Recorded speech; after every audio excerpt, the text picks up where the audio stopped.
Hello dear students. तो कैसे हैं आप सब? आई होप आप सभी अच्छे होंगे। स्वागत है आपका हमारे यूट्यूब चैनल जिसका नाम है LWM क्लासेस। और आज के लेक्चर में जो हम बात करेंगे वो क्लास 9 का first chapter that is number system. इस पर हम ऑलरेडी एक वीडियो बना चुके हैं, ठीक है। तो उस लेक्चर में ज़्यादातर पॉइंट्स हम अपने डिस्कस कर चुके हैं। रेस्ट ऑफ जो भी पॉइंट्स हमारे रह गए हैं वो हम आज के इस लेक्चर में डिस्कस करने वाले हैं, ठीक है बेटा। तो सबसे पहले हम बात करेंगे नंबर सिस्टम चैप्टर है हमारा दैट इज़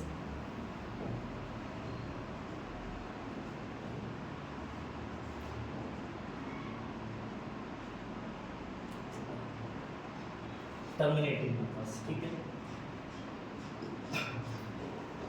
पहले मैं डेफिनेशन लिख देता हूँ। The decimal expression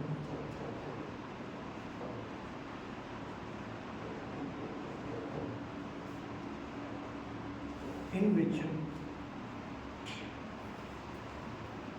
remainder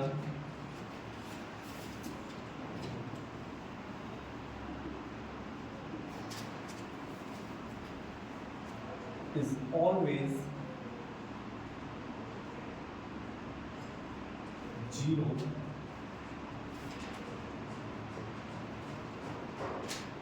known as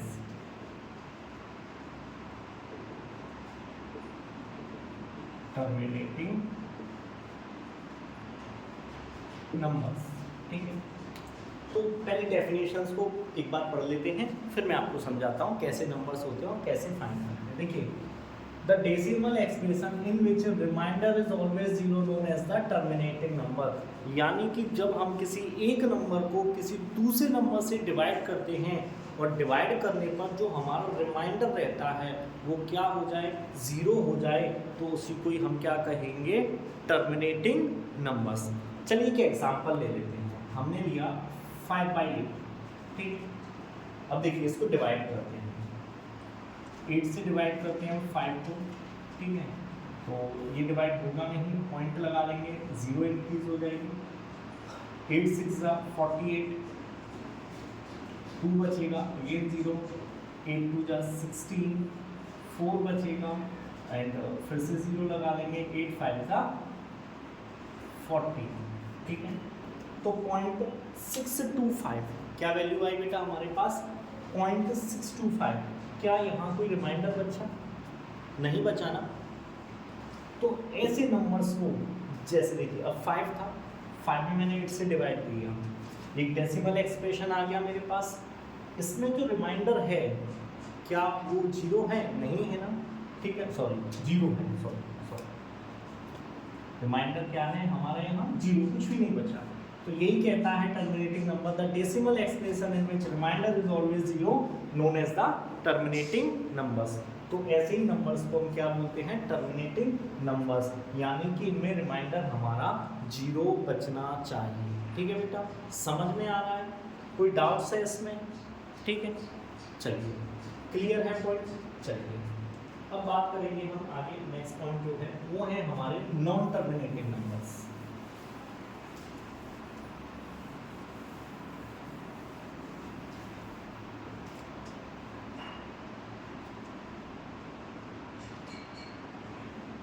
non terminating numbers, ठीक है बेटा। इसकी डेफिनेशन बच्चों आपको पता है, जो हमने अभी लिखा था, the decimal expression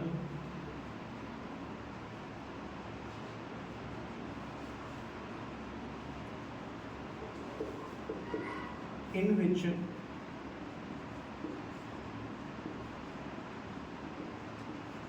remainder cannot be 0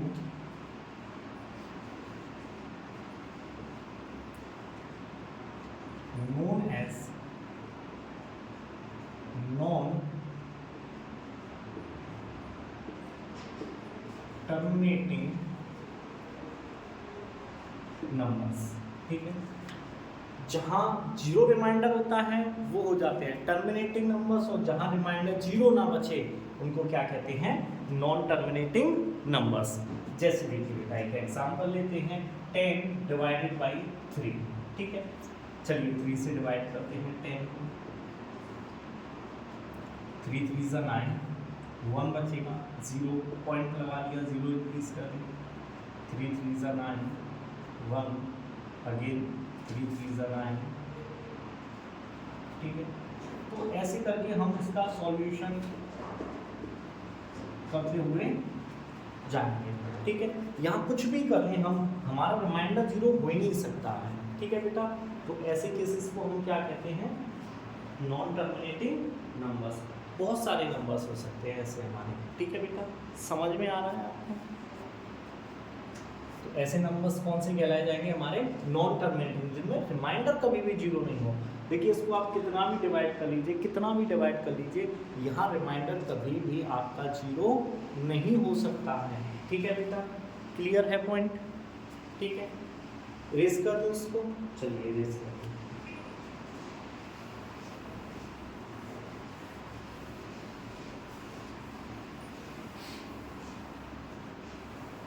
देखिए अब जो हमारे नॉन टर्मिनेटिंग नंबर्स होते हैं ना, वो भी दो टाइप्स के होते हैं। ज़्यादातर बच्चों को पता होना भी चाहिए, ठीक है।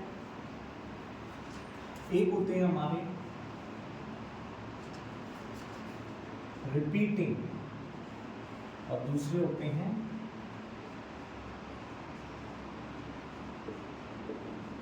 नॉन रिपीटिंग, ठीक है। एक तो होते हैं रिपीटिंग नंबर्स, ठीक है, और एक होते हैं नॉन रिपीटिंग नंबर्स। जैसे देखिए सबसे पहले हम बात कर लेते हैं रिपीटिंग नंबर्स क्या होते हैं। यानी कि जैसे अभी हमने क्वेश्चंस किया था 10/3, तो उसमें 3 रिपीट हुए जा रहा था, देखा था आपने, तो उन्हीं को ही कहते हैं रिपीटिंग नंबर्स। अब जैसे देखिए वन मोर एग्जांपल ले लेते हैं यहाँ पे 2/11, ठीक है।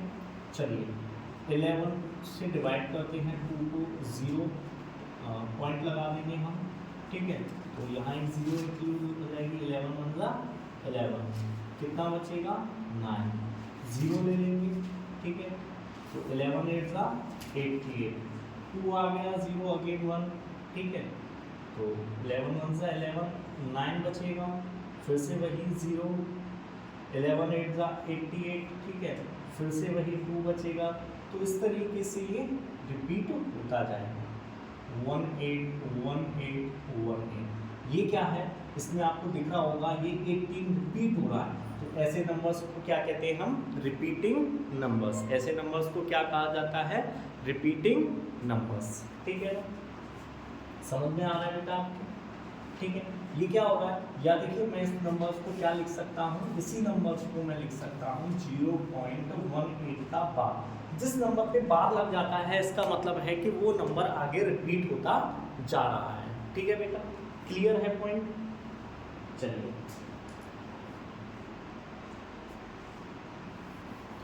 तो ऐसे नंबर्स आपके क्या कहलाए जाते हैं बेटा, रिपीटिंग।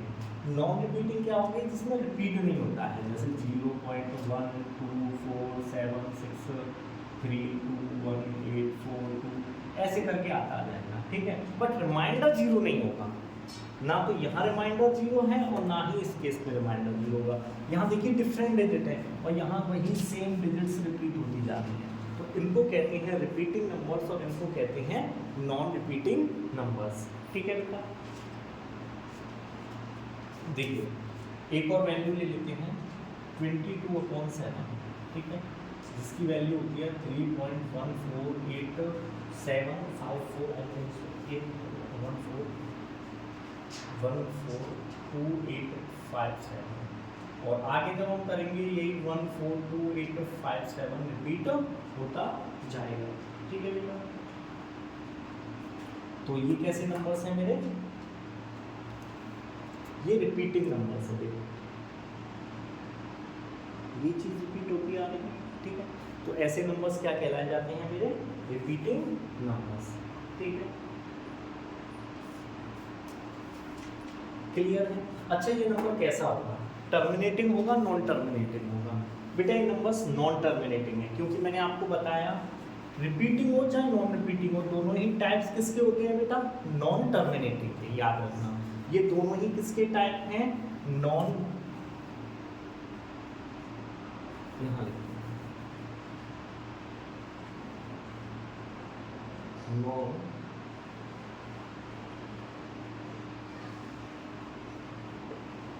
टर्मिनेटिंग, ठीक है। दिख रहा है बेटा? ठीक है, तो ये दोनों ही टाइप्स कैसे हैं? नॉन टर्मिनेटिंग नंबर्स के, रिपीटिंग एंड नॉन रिपीटिंग। ठीक है बेटा, क्लियर है पॉइंट? चलिए इसको इरेज करते हैं।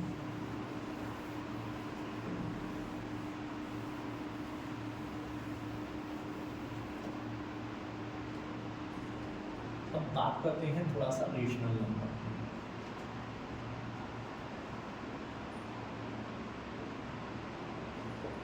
रेशनल नंबर्स, ठीक है, ये कौन से होते हैं? टर्मिनेटिंग नंबर्स की होते हैं। ठीक है,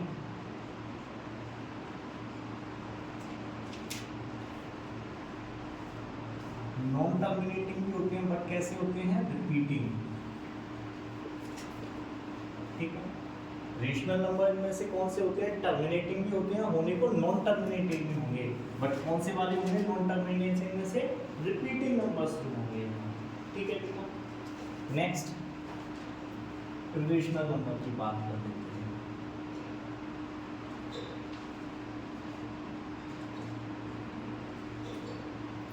रेशनल नंबर देखिए, टर्मिनेटिंग नंबर जो होंगे ये तो हमारे रेशनल होंगे नहीं। ठीक है, तो कौन से होंगे? Non terminating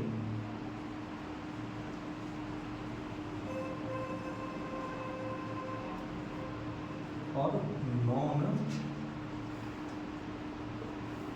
repeating. ठीक है बेटा, non terminating and non repeating, ये वाले कौन से नंबर्स होंगे? हमारे irrational number, non terminating and non repeating. Rational कौन से होंगे? Terminating and non terminating but repeating. ये कौन से नंबर्स होते हैं? हमारे रेशनल नंबर्स। अभी देखिए इन नंबर्स को मैं आपको कन्वर्ट करके भी दिखाऊंगा रेशनल नंबर्स में, कि इन नंबर्स को रेशनल नंबर में कन्वर्ट कैसे करते हैं। ठीक है ना, तो देखिए इरेशनल में हो सकते हैं, ये नहीं हो सकते क्योंकि ये तो ऑलरेडी इरेशनल नंबर है। तो हम बात करेंगे रेशनल नंबर्स को कन्वर्ट करने की। ठीक है,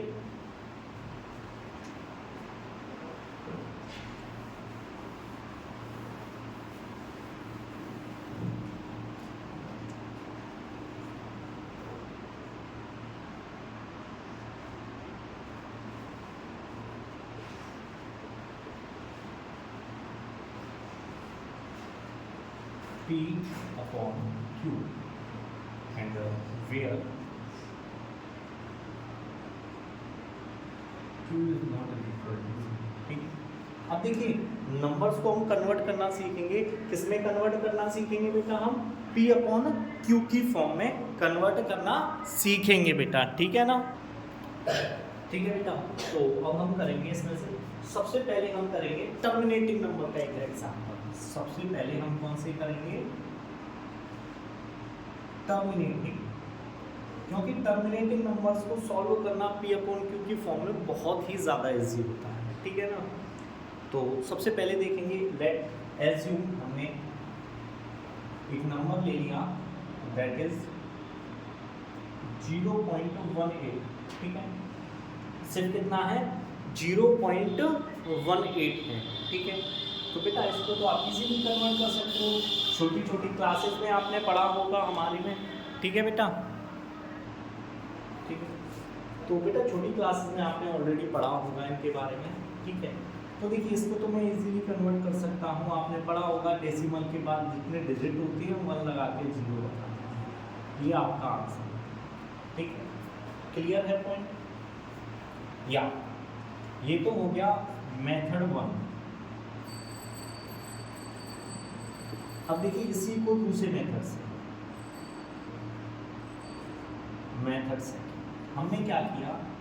late x is equal to 0.18। अब देखिए पॉइंट के बाद कितने डिजिट्स हैं? 2 डिजिट हैं। कितने डिजिट हैं? 1 and 1 2।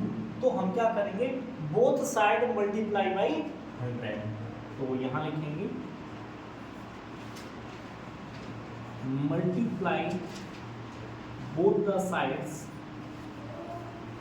बाय 100। देखिए x को 100 से इंटू करेंगे, ये हो जाएगा 100x और ये हो जाएगा आपका 80। ठीक है, वैसे तो ये होगा पॉइंट के बाद 2 डिजिट्स हैं तो यहाँ पॉइंट लग जाएगा, या x इज इक्वल टू 18/100 और कट हो होगा l तो आप उसको कट भी कर सकते हो, ठीक है, यहाँ पर भी आप इसको कट करके लिख सकते हो, ठीक है बेटा, ये आपका आंसर है, ठीक है। तो ये दो मेथड होते हैं। एंड टर्मिनेटिंग नंबर को तो बहुत इजी होता है अकॉर्डिंग टू मी, तो मेथड फर्स्ट सबसे ज़्यादा इजी होता है। जितने भी डिजिट्स हैं आपके पास डेसिमल के उतने ही जीरोस लगा दीजिए नीचे 1 लिख के, ये हो गया आपका नंबर। इससे बेस्ट मेथड और क्या हो सकता है? इससे भी इजी कुछ हो सकता है? नहीं हो सकता, ठीक है। तो ये तो आपको समझ में आ गया होगा बेटा, ठीक है। ये तो हो गए टर्मिनेटिंग नंबर्स के बारे में। अब बात करते हैं नॉन टर्मिनेटिंग नंबर्स। बेटा ये पॉइंट तो बड़े ही ध्यान से समझते हुए चलना बेटा, क्योंकि ये बहुत ही ज़्यादा इम्पोर्टेंट है आपके लिए, ठीक है बेटा। तो अब बात करते हैं नॉन टर्मिनेटिंग नंबर्स।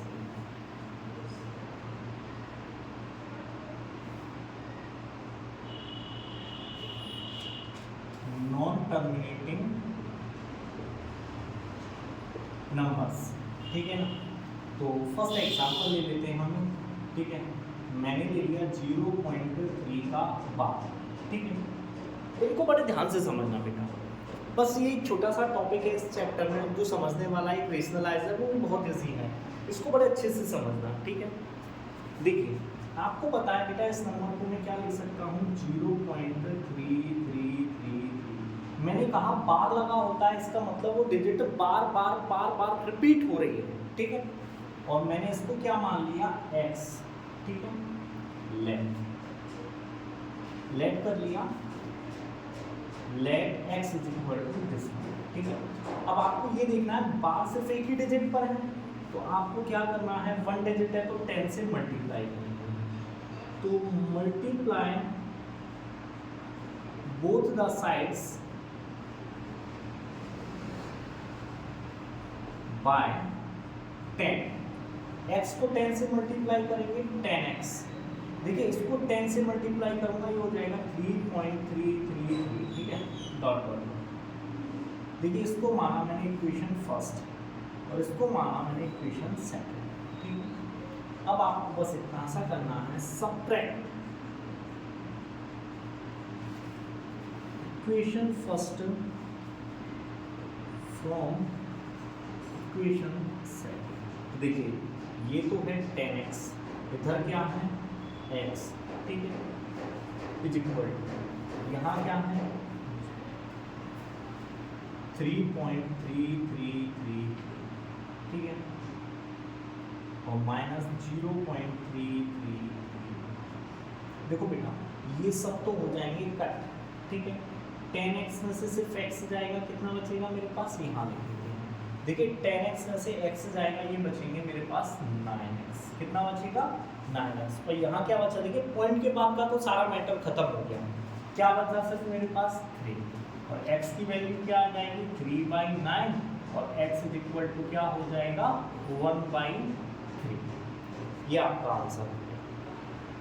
क्लियर है बेटा, किसी को कोई डाउट इसमें? अभी हम और क्वेश्चंस करेंगे इसी टाइप्स के, मैं आपको डोंट वरी सारे टाइप्स के क्वेश्चन समझाऊंगा जिसमें जैसे भी क्वेश्चंस पूछे जाते हैं, ठीक है ना। आई होप सबको समझ में आ गया होगा बेटा, अच्छे से समझते रहना चाहिए। कल एक बच्चे ने मुझसे कहा कि सर बीच बीच में क्लासेस में शायरी भी होनी चाहिए। अब बेटा मुझे शायरियाँ नहीं आती हैं, मैं कहाँ से शायरी सुना दूँगा आपको।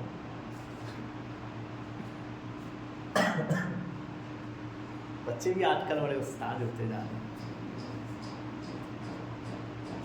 हमारे यहाँ भी देखो एक बच्चा इधर बैठ के पढ़ रहा है, चुपचाप शांति से देख रहा है, ये कुछ कर रहे हैं, उसको समझ नहीं आ रहा बट ये कर क्या रहे हैं, वो भी अपनी पढ़ाई करने में बिजी है। चलिए इसको इरेज करते हैं। अब हम इसी पर ही सेकंड क्वेश्चन लेते हैं। याद रखना बेटा हम किस टाइप्स के कर रहे हैं, नॉन टर्मिनेटिंग नंबर्स, ठीक है। वन मोर एग्जांपल लेते हैं, मैंने वन मोर एग्जांपल ले लिया सेकंड, ठीक है। ये मान लिया 0.47 का बार, ठीक है। तो देखिए बेटा मैं इसको क्या लिख सकता हूँ, x इज इक्वल टू 0.474747, ठीक है। इसको मान लिया इक्वेशन फर्स्ट। अब देखिए बार कितने नंबर्स पर लगा हुआ है? 2 नंबर्स पर। कितने पर? 2 नंबर्स पर। ठीक है, तो सबसे पहले हमारा क्या होगा कि मल्टीप्लाई किया जाए इसे कितने से? 100 से। ये कितना हो जाएगा? 100x। ये कितना हो जाएगा? 47.474747। ठीक है, डॉट। इसको मान लिया मैंने इक्वेशन सेकंड। ठीक है, अब अगेन वही subtract equation first from equation second। subtract कीजिए, देखिए 100 में से x जाएगा, वही कर लेते हैं 100x माइनस एक्स, यहाँ इक्वल टू का साइन लगाएंगे और 47.474747 डॉट डॉट डॉट यहाँ हो जाएगा 0.474747 डॉट डॉट डॉट, यहाँ भी माइनस है। देखिए 100 में से x जाएगा, कितना बचेगा? 99x, और यहाँ क्या बचेगा आपका बेटा? 47। ये तो हो गया कट। ठीक है, और x इज इक्वल टू क्या वैल्यू आ गई आपकी? 47/99। ठीक है, क्लियर है बेटा पॉइंट? एक बार देख लीजिए, समझ लीजिए अच्छे से।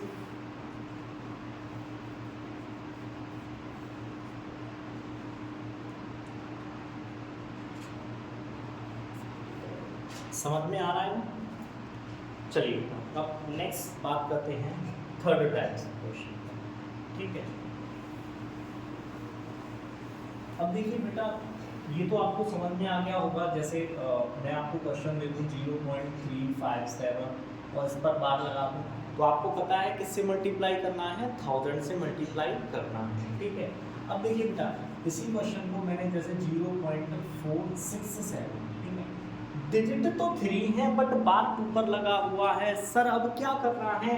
अब 1000 से मल्टीप्लाई करना है या 100 से मल्टीप्लाई करना है? देखिए बेटा, हम 1000 से मल्टीप्लाई करके भी आंसर निकाल सकते हैं इसका।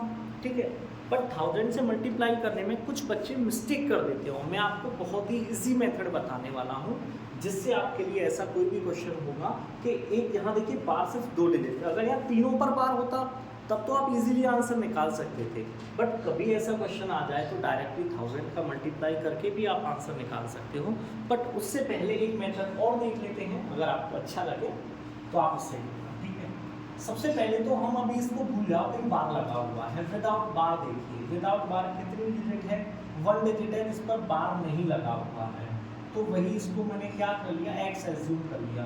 तो 1 डिजिट है, तो इसका मतलब 10 से मल्टीप्लाई किया मैंने दोनों साइड, ये हो जाएगा 4.67 का बार। ठीक है बेटा, ये थी इक्वेशन फर्स्ट, ये हो गई इक्वेशन सेकंड। क्या सर अभी माइनस कर दें? नहीं बेटा, अभी माइनस वगैरह कुछ नहीं करना है। ठीक है ना, अभी हमें माइनस वगैरह कुछ भी नहीं करना है। ठीक है, पहला स्टेप आपने 10 से मल्टीप्लाई किया, 10x इज इक्वल टू 4.67 आपका हो गया। अब देखिए ये बार लगा हुआ है, कितने डिजिट है? 2 डिजिट्स हैं, तो अगेन मल्टीप्लाई करेंगे। किससे करेंगे बेटा? यहाँ किया था 10 से मल्टीप्लाई और यहाँ कर देंगे अब 100 से, क्योंकि कितने डिजिट्स हैं बार पर? 2।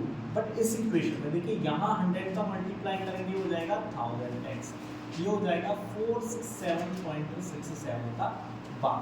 ठीक है, क्योंकि आपको पता है बार का मतलब वही होता है, डिजिट रिपीट होती रहती है। ठीक है, चलिए अब देखिए ये हो गई इक्वेशन थर्ड।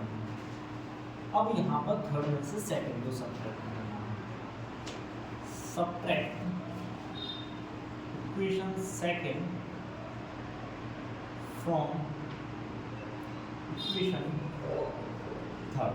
चलिए माइनस कर देते हैं, 1000x minus 10x is equal to 467.67 का बार एंड माइनस 4.67 का बार। ठीक है, तो देखिए बेटा यहाँ कितना बचेगा मेरा? 990x, और यहाँ क्या बचेगा? इससे तो कट हो जाएगा, 7 में से 4 जाएंगे, 3 बचेगा, 4 बचेगा, ये 6 बचेगा। यहाँ 7 में से 4 जाएंगे 3, 6 एज इट इज आ जाएगा, और ये मेरा 4 एज इट इज आ जाएगा, ये वाला। ठीक है, चलिए x इज इक्वल टू मेरे पास क्या वैल्यू आ जाएगी? 463/990 इसमें आपको कहीं भी कोई कंफ्यूजन नहीं होगी एंड बेटा होनी भी नहीं चाहिए, बहुत ही इजी मेथड है। ठीक है, ये समझ में आया बेटा?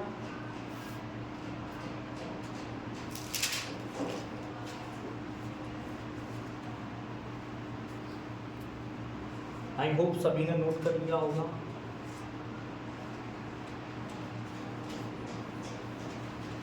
चलिए अब हमारा जो नेक्स्ट टॉपिक है वो है रेशनलाइज।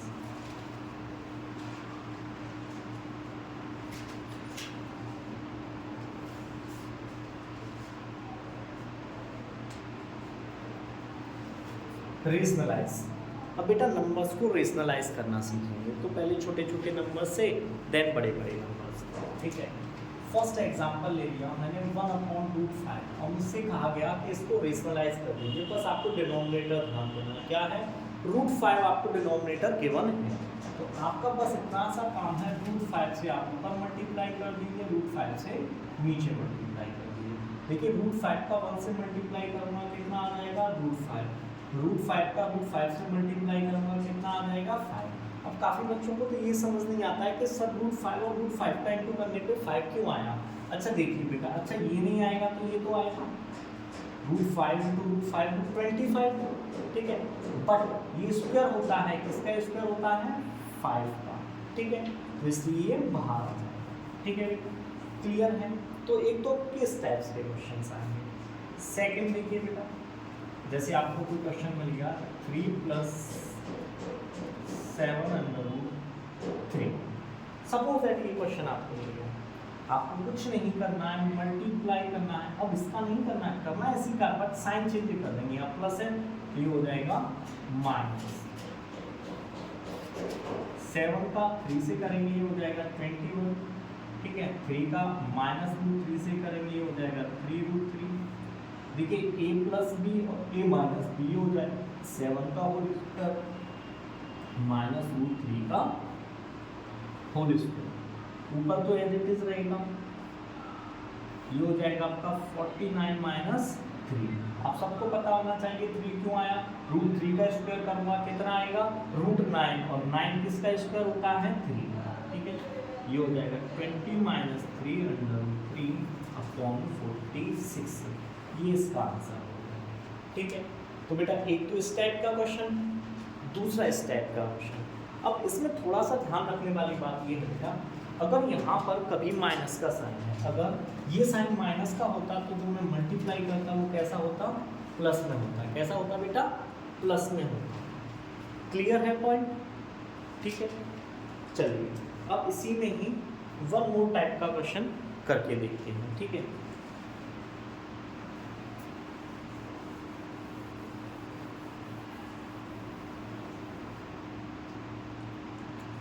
अब सपोज दैट मुझे क्वेश्चन में लिया 3 + √3/4 +√5 और +7/3 ये मिल। अब देखिए यहाँ प्लस का साइन आ गया, ऊपर भी रूट में है।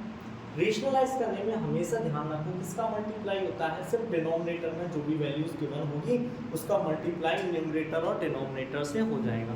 अब बच्चे कह रहे होंगे सर यहाँ मल्टीप्लाई इसका होगा या इसका होगा, यहाँ तो दोनों अलग अलग चीज़ें हैं, तो बस वही समझना है आपको बेटा इसका मल्टीप्लाई कहाँ पर होगा।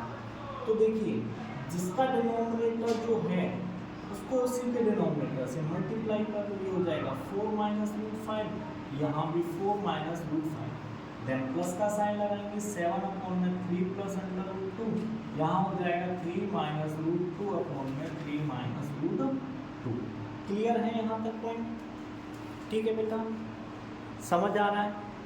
चलिए अब देखिए बेटा 4 पहले तो यहाँ का मल्टीप्लाई करते हैं, 3 का मल्टीप्लाई 4 से करेंगे 3 × 4 = 12, 3 का मल्टीप्लाई किससे करेंगे -3 √3 का मल्टीप्लाई 4 से करूँगा ये हो जाएगा +4√3, √3 का मल्टीप्लाई √5 से करूँगा ये हो जाएगा √15, कितना हो जाएगा बेटा √15, √3 का ठीक, नीचे वही आपका 4 का होल स्क्वायर -√5 का होल स्क्वायर। ठीक है ना, a + b और a - b प्लस इधर करेंगे तो ये हो जाएगा 7 3 सा 21 माइनस 7 अंडर रूट 2 अपॉन में ये हो जाएगा 3 का whole square minus under root 2 का होल स्क्वायर। ठीक है, चलिए इस वैल्यू को सॉल्व करते हैं। यहाँ कुछ कट हो रहा है क्या? कुछ भी कट नहीं है। ठीक है, तो इसको एज इट इज लिख देंगे 12 minus 3 under root 5 plus 4 under root 3 plus root 15 upon 16 minus 5। ठीक है, और इधर हो जाएगा 21 माइनस 7 रूट 2 अपॉन में 9 माइनस 2। ठीक है, देखिए ये एज इट इज आ जाएगा 12 minus 3 root 5 plus 4 root 3 plus under root 15 upon, देखिए यहाँ कितना बचेगा बेटा मेरा 11। ठीक है, प्लस 21 माइनस 7 रूट 2 अपॉन में 7, यहाँ क्या बचेगा 7 बचेगा। अब हम एलसीएम ले लेंगे, यहाँ पे एलसीएम क्या आ जाएगा मेरा 77। ठीक है, 11 का डिवाइड 77 में 7 टाइम्स आएगा, या कभी भी जब हम दो डिनोमिनेटर्स को मल्टीप्लाई करके एलसीएम लेते हैं तो इसका मल्टीप्लाई इससे और इसका मल्टीप्लाई इससे हमें कर देना है। तो हमने वही लिया, दोनों का मल्टीप्लाई किया, 7 का तो यहाँ पर होगा, ये हो जाएगा 84 माइनस 7 3 सा 21 रूट 5। ठीक है, 7 4 सा 28 रूट 5। ठीक है, और प्लस 7 अंडर रूट 15 और यहाँ हो जाएगा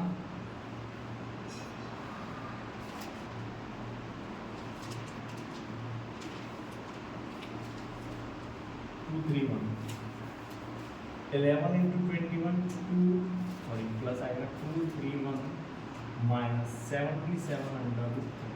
अब देखिए यहाँ कोई भी वैल्यूज ऐसी है तो प्लस हो सकती है, सिर्फ ये दोनों प्लस हो सकते हैं। चलिए इनको प्लस कर देते हैं। ठीक है, ये रूट 15 है, कहीं मैंने गलत लिख दिया है क्या? 4 रूट 3 है, ये 4 रूट 3 है, 28 रूट 3 हो जाएगा। चलिए अब इसको कर देते हैं, 8 and 1 4 5।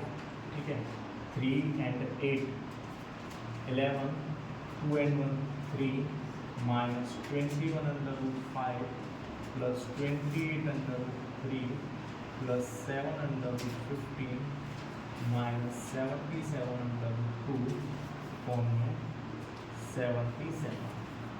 ठीक है, क्लियर है बेटा?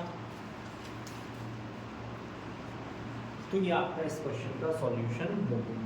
तो इसी टाइप्स के क्वेश्चंस आपसे ज़्यादातर पूछे जाते हैं और क्वेश्चंस आपसे नहीं पूछे जाते। क्लियर है बेटा पॉइंट?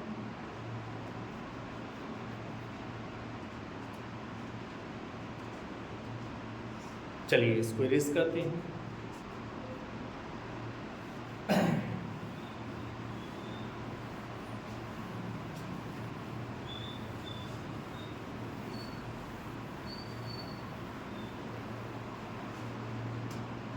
चलिए अब बच्चे बहुत डिमांड कर रहे थे शायरी की, तो अभी क्वेश्चन कराते कराते मेरे दिमाग में भी एक खुरापाती शायरी आई गई है, तो मैं सुनाई देता हूँ। ठीक है, तो अर्ज किया है, एक लड़की थी दीवानी सी,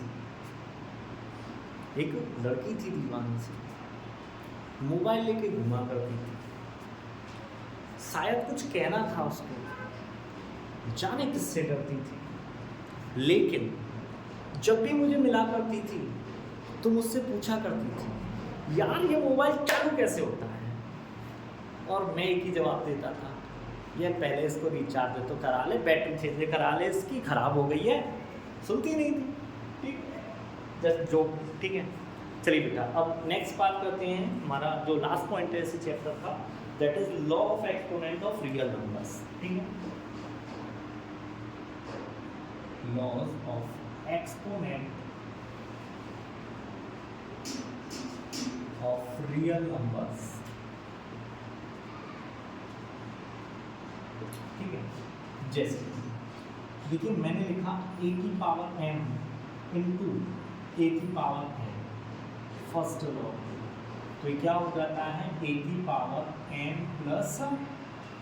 ठीक है, मैंने लिखा a की power m divided by a की पावर n, तो ये क्या हो जाएगा a की पावर m माइनस n, ये हो गया सेकंड। ठीक, थर्ड वन क्या है, मैंने लिखा a की पावर m और इसकी पावर n, तो ये हो जाता है a की पावर m n। ठीक है बेटा, फोर्थ देखिए, मैंने लिखा a की पावर 0, a की पावर 0, ठीक है, तो किसी भी चीज़ की पावर 0 होती है उसकी वैल्यू कितनी होती है बेटा 1।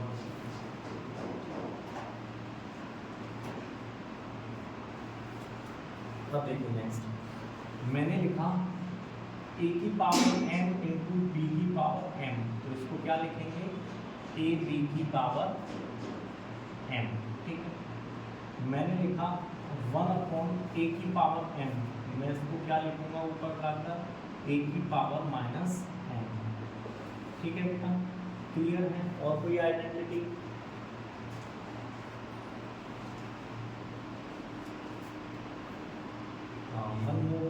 आइडेंटिटी तो बेटा बहुत सारी होती है। a की पावर m अपॉन n ऐसे आ जाए तो मैं इसको लिखूंगा रूट में a की पावर m, यहाँ क्या आ जाएगा n। ठीक है बेटा, क्लियर है पॉइंट?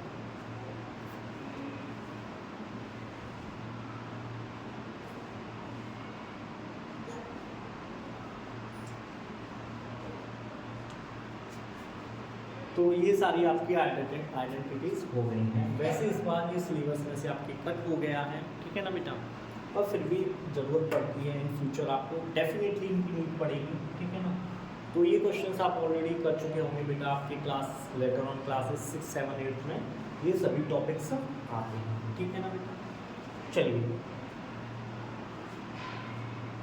नेक्स्ट टॉपिक पर बात करते हैं।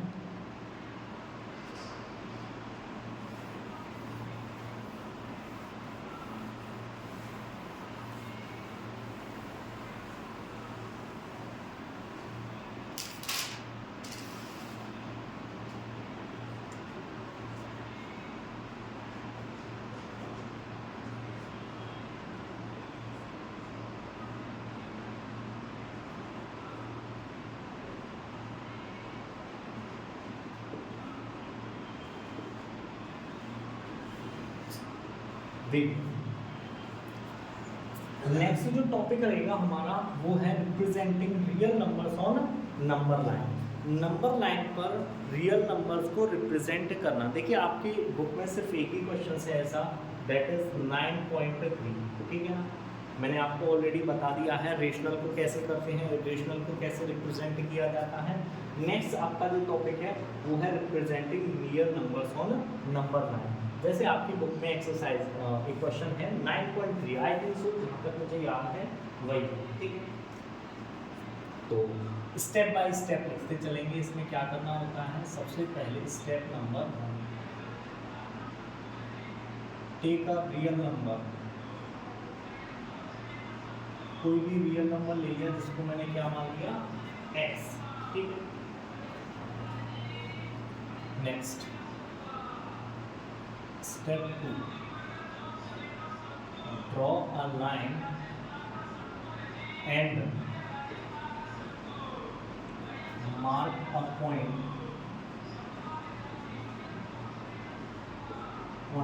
ए फॉर्म ए। देखिए बेटा मैं अभी स्टेप लिख रहा हूँ, फिर मैं आपको समझाऊंगा भी। ठीक है ना, कि कैसे कैसे, जैसे मैं स्टेप लिखता जा रहा हूँ वैसे वैसे आपको बताता जाऊँ। ठीक है, next step 3,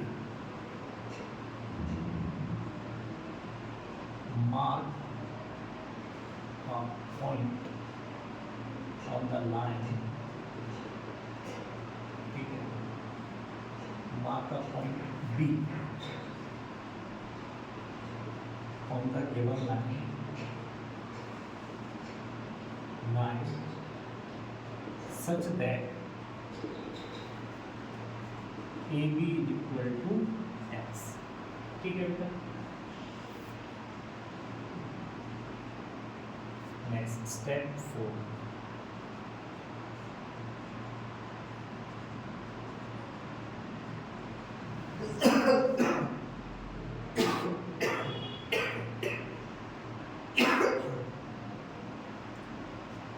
sorry, next.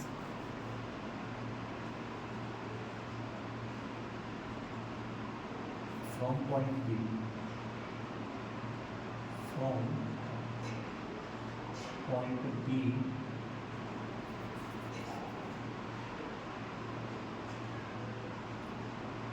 mark a point C at a distance 1 unit, ठीक है।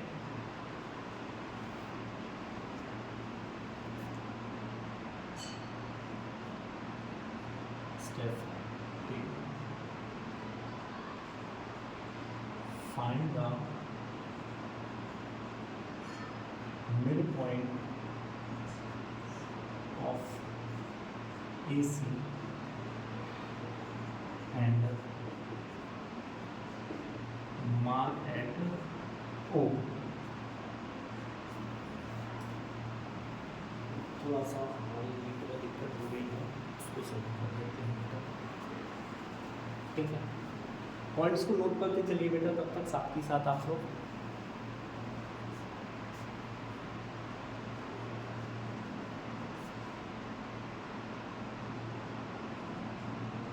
Step 6, draw semicircle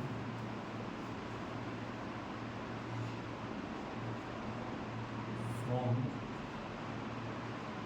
point 2 such that OA is equal to OC as radius।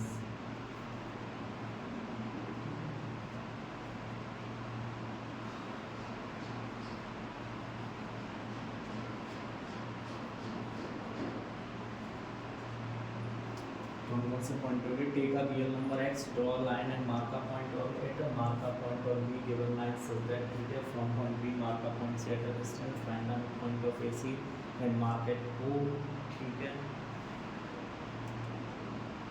Now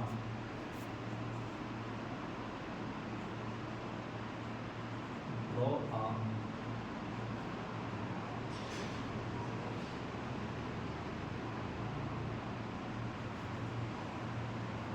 perpendicular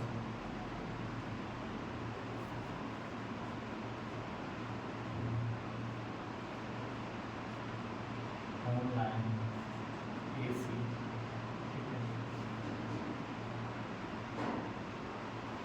passing through point B and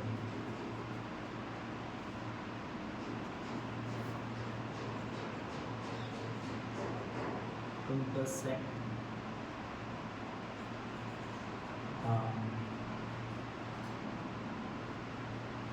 semicircle at 0 point पर मान लो बेटा, ठीक है। ये आपके step. अब देखिए जो हमारी लेंथ होगी ना, लेंथ BD जो होगी इज इक्वल टू होगी x, ठीक है। अब देखिए बेटा क्या बताया मैंने, take a real number x, कोई भी नंबर ले लिया x, draw a line and mark a point A on it. तो देखिए हमने क्या किया, पहले देख लेते हैं विजिबल हो रही है ये लाइन नीचे वाली या नहीं, ठीक है। विजिबल हो रही है तो हमने एक लाइन ले ली, यहाँ पर कोई पॉइंट मान लिया A, थोड़ा ऊपर बनाता हूँ, ठीक है। एक लाइन ड्रॉ की, यहाँ एक पॉइंट ले लिया, ठीक, स्टेप बाय स्टेप, ठीक है। Mark a point B on the given line such that AB is equal to x, ठीक है। तो AB की जो वैल्यू है उसके इक्वल में हमने कोई भी एक, सपोज दैट यहाँ पर है पॉइंट B, ठीक है। ये हो गया AB equal to, from point B mark a point C। अब B से एक पॉइंट मार्क करना है C और यहाँ से यहाँ की डिस्टेंस कितनी होनी चाहिए, 1 यूनिट, ठीक है।